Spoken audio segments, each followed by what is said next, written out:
Hello together, this is Christian from Germany. If you want to play the French two knights attack seriously, that's the right place for you to watch this video. Okay, I'm gonna talk about the main line in this video in the French two knights attack.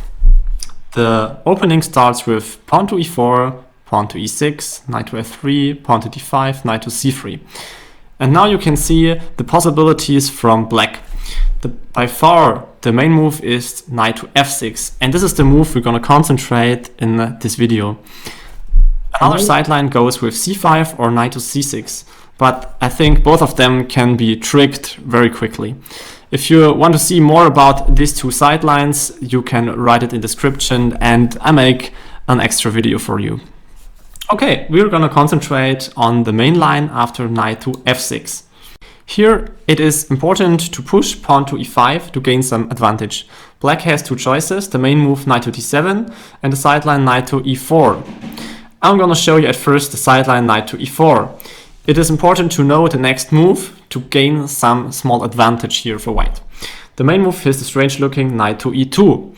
And the purpose behind this move is if he's not careful enough and he doesn't play bishop to c5, you can trap this knight on e4 immediately. I give you an example, c5, and then you play pawn to d3, and you can see this knight doesn't have any square and is trapped. So forcefully enough, he has to play bishop to c5, and then we play d4, gain some tempo, bishop has to retreat, and now I just play the main moves in this position, and you can see how this works. So we play this here, c5, bishop d3, bishop check, c3, and then c captures, knight captures, and here these few moves. And after castle on the king side, you can see that both players have their chances, but the most important thing I'm going to show you here is that you don't have to be afraid for this sideline with knight to e4. Okay, let's have a look for the main line with knight to d7. Then we just play d4, and after c5 you simply play bishop to g5. That's the move I can recommend to you, because this is the first position where black can go wrong very quickly. Let's say he plays the very logical looking move bishop to e7, but then you can crush your opponent immediately. You simply take this bishop, and after queen takes and knight to b5, he cannot handle both of these threats. And next, we're gonna concentrate at the main move, which is queen to b6. After that, I can recommend to capture the pawn on c5, and after bishop takes c5 and queen to d2, black has to be very careful. Maybe the first move which comes to mind is to capture the pawn on b2 with the queen. But this is a big time disaster for black. After the forcing continuation, rook to b1, attacking the queen, queen to a3, knight b5, attacking the queen again, queen takes, and now you give this check with the knight, and after black is losing his castle right, you just play the quiet rook to c1, and if you look at this position, black's rook on a8 is hanging, and white is completely fine. The next big trick from white starts after the move bishop takes on f2, which is also the move which the computer prefers. So that's a very cool trick, I can promise you that. And now it goes after queen captures the bishop, and then queen takes on b2, he has a double attack on the rook and on the knight.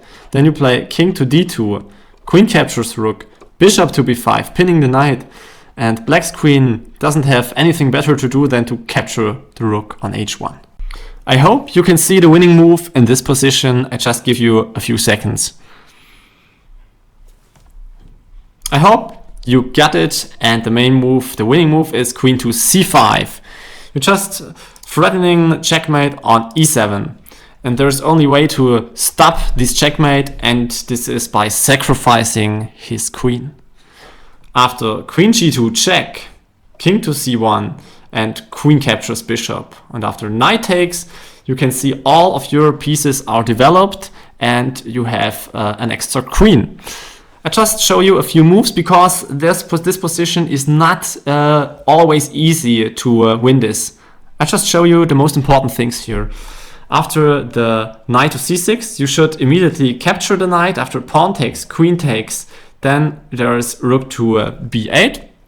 And you can always remember, sacrifice here the knight on g5. This is a very good move here. knight takes, pawn takes, queen takes, check. And now I'm gonna show you just a few moves. Here, queen takes, and the pawn is running. You will get the knight at least. Then you give a few checks.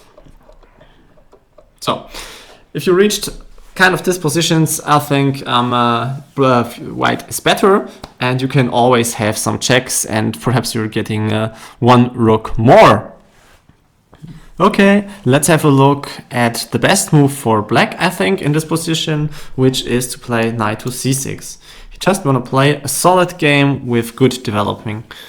And here is a very strange move, I think, which is, I think, the strongest in this position. And the most tricky move here is to castle on the queen side. And how tricky this move is, you're gonna see in the next moves.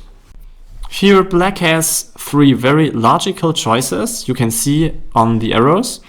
The first one is to capture the pawn on f2. It looks like you can easily win the pawn, but it isn't that easy, because you have the tricky move knight to a4, attacking the queen, and this knight doesn't allow black's queen to defend the bishop on f2.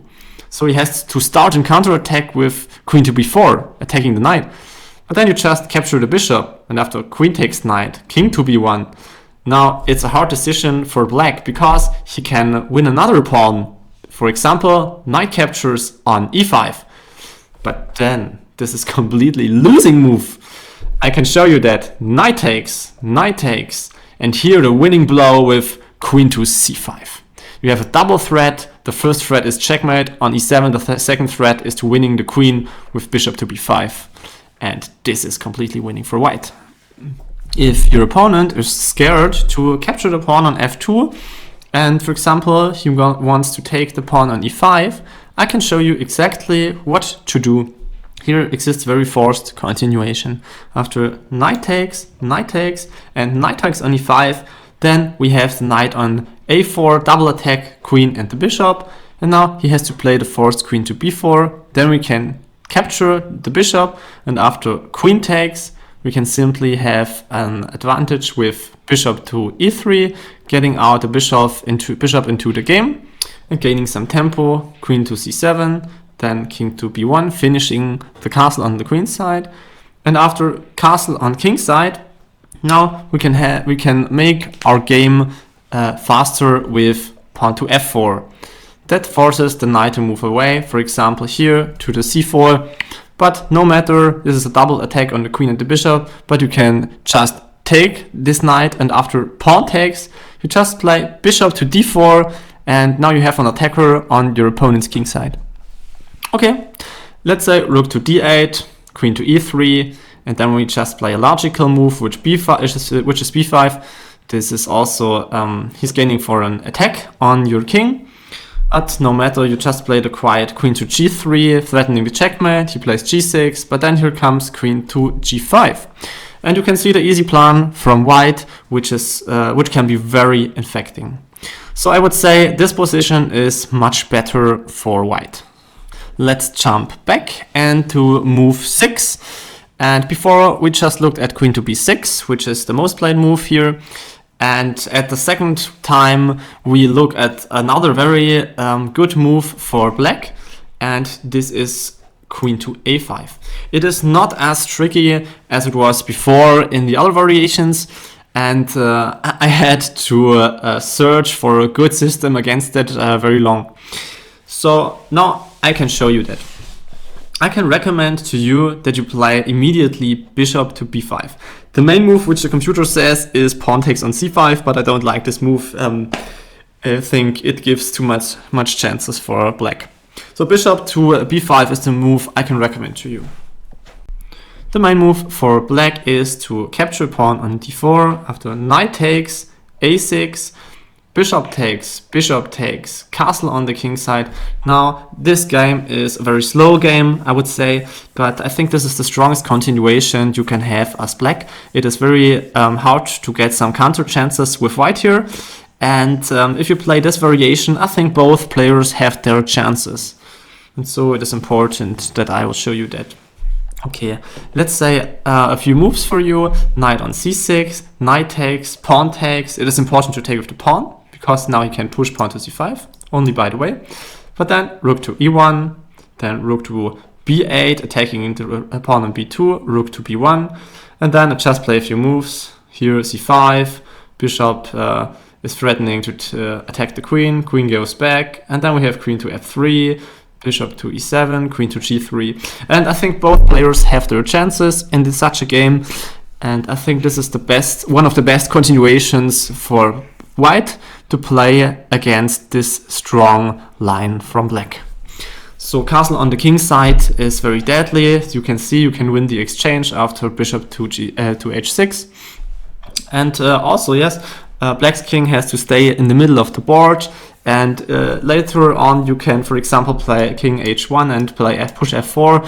And yes, it's always not quite sure how the game will gonna end. Here are tricks for both sides.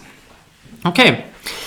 That was it, guys. If you want to see more about the other sidelines at the beginning of the game, you can write it in the description. I said this. And yes, if you're interested, I can make a video for you and explain it by my own words. Thank you for watching. Bye bye.